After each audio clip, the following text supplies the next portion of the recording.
Hey Alottle family, welcome back to the channel. Today I want to show you guys how I put together this mint to teal glitter ombre tumbler. I did like a power wash on it just to kind of break it up. The customer said she really loves the sea, so I just kind of wanted to give it almost some of that bubble water vibes. And then I'm going to show you how I put together the design that I did in the last video. And if you guys haven't seen that yet, I will definitely link it in the description below. But how I brought that design and brought it all together. So if you are here for that tutorial, stick around and we'll get into it. Alrighty, so we're going to sand, then wash and dry our cup. Then we're going to base coat it. I used this Lagoon, which is a satin, and then this Modern Mint, which is actually a gloss, both from Rust-Oleum, and allow that to dry. I then warmed my cup up a little bit in front of a space heater, and I've got about 5 milliliters of epoxy mixed up here. And I'm just going to use about 1 to 2 millimeters total, and I'm just smoothing it over my cup ever so lightly. Warming the cup up allows it to smooth over a little bit easier so you get full coverage without any streaks. If you need to, you can let it set for just a few minutes to level out. This bottom color I'm using is a mix of 3 parts Oasis and 1 part Sea Breeze. I brought the Sea Breeze into it to bring a little bit of that holographic component into it. And then I'm going to use Sea Breeze actually up on top here. So I'm going to start with just about an inch of solid coverage around the top here. I want to make sure that this is super solid because I don't want any of the dark on the bottom to contaminate or stick to this top part. I want it to be a very true Sea Breeze color up here. And then I'm going to angle my cup down, and I did a little bit of a close-up here so you guys could see that this is just super lightly. I am maybe 4 to 6 inches away from my cup, and I'm just barely sprinkling any on. We're going to build up the color. We're not just dumping it out here. And then in between each layer, I'm going to kind of tap off any excess with my scissors. And then on the bottom, I'm kind of aiming at that bottom rim, and again, I'm getting a full coverage down on the very bottom of the cup, and also that first about inch below that rim onto the cup. Same reason I don't want any of the solid Sea Breeze to come down and not be able to have a solid part of this mix. I hope that makes sense, you guys. And same thing here, I'm angling my cup up, and I know I'm off camera here a little bit, but I'm hoping that you can see on the cup itself how very little that I am sprinkling on here. And again, that's because we're going to just build up these colors back and forth. I really feel like that's how you get a really good true ombre. So you're just going to take your time here, guys. Don't dump it on, don't get in a rush, because you can always add more. You can't take it away. After I get this kind of sprinkled up, I'm just kind of inching up on where that curve starts, so I'm not building up a solid layer there.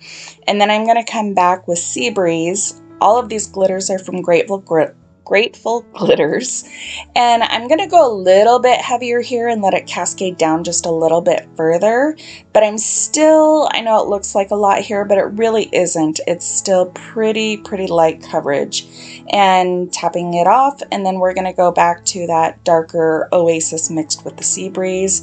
I'm going to go back over that bottom just to make sure I've got a solid coat, and this is just a different angle so you guys can see how far I angle it up here to be able to get that cascading down that I want. And with this darker color, I'm going to kind of start inching up that curve just little by little, because where that curve is oftentimes will kind of catch and collect, and that's a lot of times where you get that solid line that doesn't allow it to ombre very well. So then with this Sea Breeze, I'm going to come through and kind of open it up, get a full coverage right across where they meet, and kind of on down into the darker part. We're just going to fill in some of the gaps with this Sea Breeze we might have missed with a darker color here, and that will allow it to kind of ombre just a little bit better down the cup. As soon as I think that I've got a pretty good coverage down here, I know it looks like I'm covering up all that dark, but I promise we're not. I tap it off, and then I'm going to come back in again with the dark Same reason, we're going to fill in any gaps up in there that might have been missed and just make sure we have covered absolutely everywhere. The cup should look kind of dry with glitter. There should be no patchy or wet looking spots on it. And after you tap it off, you're going to set it up on the drying rack, let it cure for 2 to 4 hours, depending on if you're using fast set or regular epoxy. I have mixed up 2 little medicine cups with 30 milliliters each, and I actually wound up using about 40 on this first coat. This is a flood coat, and I'll do a separate video on what this is at a different time. But I am just letting my finger kind of slowly glide over it. You should barely be able to feel the glitter below your hand. Make sure that we get a full coverage enough so it can self-level out how it needs to be able to get a smooth coat for the subsequent layers of epoxy here. I'm going to allow that to spin for about 10 minutes to be able to level out before I hit it with a torch. You're going to make sure that you don't stop in any one spot torching the epoxy because you don't want to scald or scorch your epoxy. I let this spin for about 5 hours and then put on a second coat of epoxy, which was also about 40 milliliters for the second part of the float coat. I then sanded just the rim so I didn't leave any scratch marks for this next part.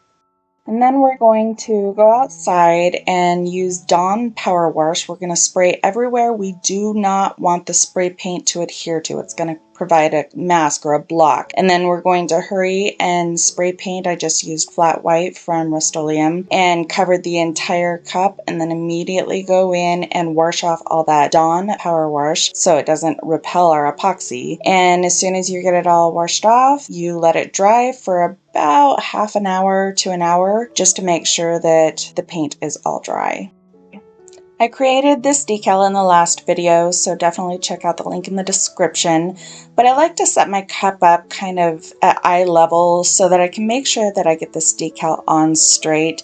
I'm going to line it up and then I'm just going to kind of stick it right there in the center, and starting from the center, work my way out. You can pull up the vinyl if you need to, if there's a wrinkle or a bubble or something like that, but you don't want to stretch the vinyl. If you have nails that get in the way, you can always use one of those felt tip vinyl squeegees to help you smooth out the vinyl, but just take your time, work at it, and like I said, start from the center and work your way out, both out to the left and right, and the center to the top and bottom of this little vinyl decal.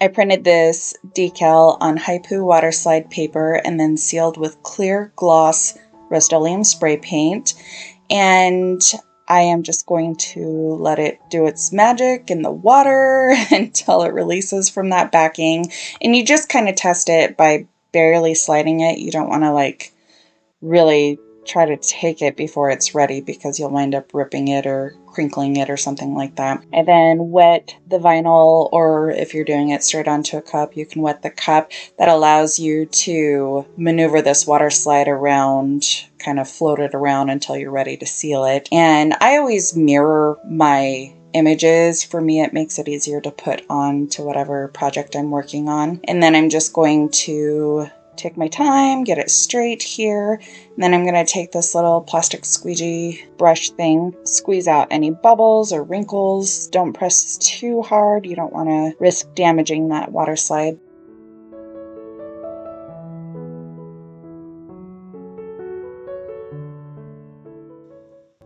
And I did not seal this after I did the power wash and spray paint. If you're going to do very detailed or delicate or intricate designs over this, I would definitely recommend doing a coat of epoxy so you don't risk taking up some of the paint with your transfer tape if you're doing some kind of a decal like this on top.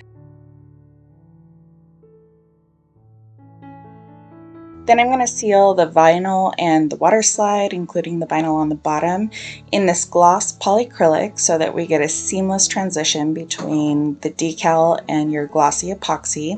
And I like to go at it in all different directions to make sure that I've got all the edges sealed in really, really well. And this is going to help to keep your epoxy from repelling, help it with fish eyes, all of that jazz. It just kind of gives you a little bit of insurance.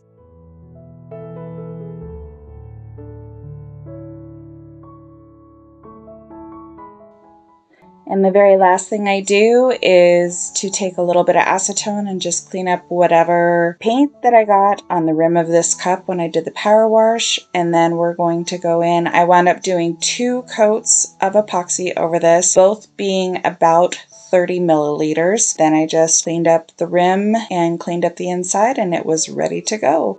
I think it turned out totally adorable. If you guys have any questions, definitely let me know. If you found value in this video, could you hit that thumbs up button? And if you haven't already, please consider subscribing to the channel and hitting the bell so you don't miss any of the videos that I have coming out, which are going to be super fantastic. I'm so excited to share it with you guys. So I hope you guys loved this video as much as I did love making it, and I will see you guys in the next one.